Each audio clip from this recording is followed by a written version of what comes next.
Good morning dear students. आज का हमारा टॉपिक है बैंड गैप और बैंड थ्योरी। तो कोई भी सॉलिड जो होता है ना, उसके अंदर दो बैंड्स होते हैं, एक वैलेंस बैंड और कंडक्शन बैंड। इनके बारे में मैं आपको बताऊंगी कि ये क्या होते हैं, ये कहाँ से आए, क्या होते हैं ये वैलेंस बैंड और कंडक्शन बैंड। तो मान लीजिए मैं एक एटम लेती हूँ सिलिकॉन। सिलिकॉन का एटॉमिक नंबर हमें पता है कितना होता है, 14 होता है। तो इसके 1s2 2s2 2p6 3s2 3p2 and 3d0, ये इसकी इलेक्ट्रॉनिक कॉन्फ़िगरेशन बनती है। अब यहाँ पे हम देखते हैं प्रिंसिपल नंबर यहाँ पे 1 है, यहाँ पे क्या है 2। 3 जब होता है तो कौन कौन से सब सेल आती हैं, एस पी और डी। 4 अगर होता तो उसके अंदर कौन कौन सी आती, S P D and F. तो यहाँ पे सिलिकॉन है ओनली 14 इसका एटॉमिक नंबर है, तो हम यहीं तक हमारी कॉन्फ़िगरेशन बनती है। तो इसमें हम देखते हैं एस में 2 इलेक्ट्रॉन हमारे आ गए, लेकिन पी हमारा 6 को कैरी कर सकता है, लेकिन उसमें कितने आए हैं, ओनली 2।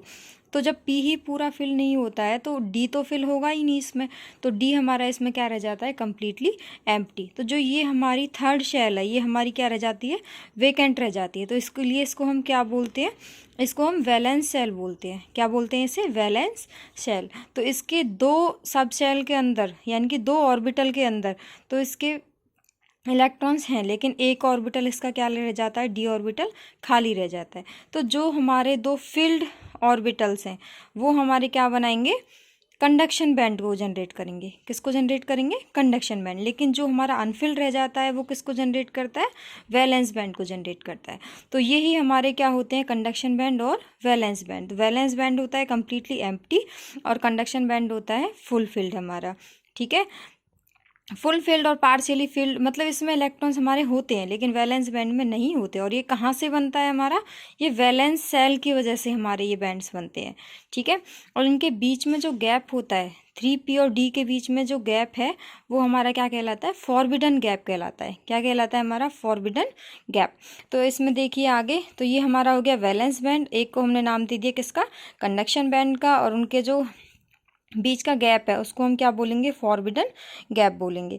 इससे आगे देखिए, इसमें अकॉर्डिंग तो बैंड थ्योरी हमारी क्या बोलती है, valence shell divided into 2 parts, 1 filled with electrons जिसको हम क्या बोलते हैं, वैलेंस बैंड बोलते हैं, और 1 जो क्या रह गया, एम्प्टी रह गया, उसको हम क्या बोलते हैं, कंडक्शन बैंड बोलते हैं।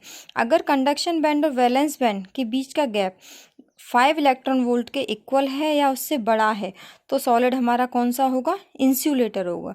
कौन सा होगा, इंसुलेटर। अगर यही गैप हमारा 3 इलेक्ट्रॉन वोल्ट से कम है और या फिर 3 इलेक्ट्रॉन वोल्ट के इक्वल है, तब हम क्या बोलेंगे, उसे सेमीकंडक्टर बोलेंगे। क्या बोलेंगे, सेमीकंडक्टर।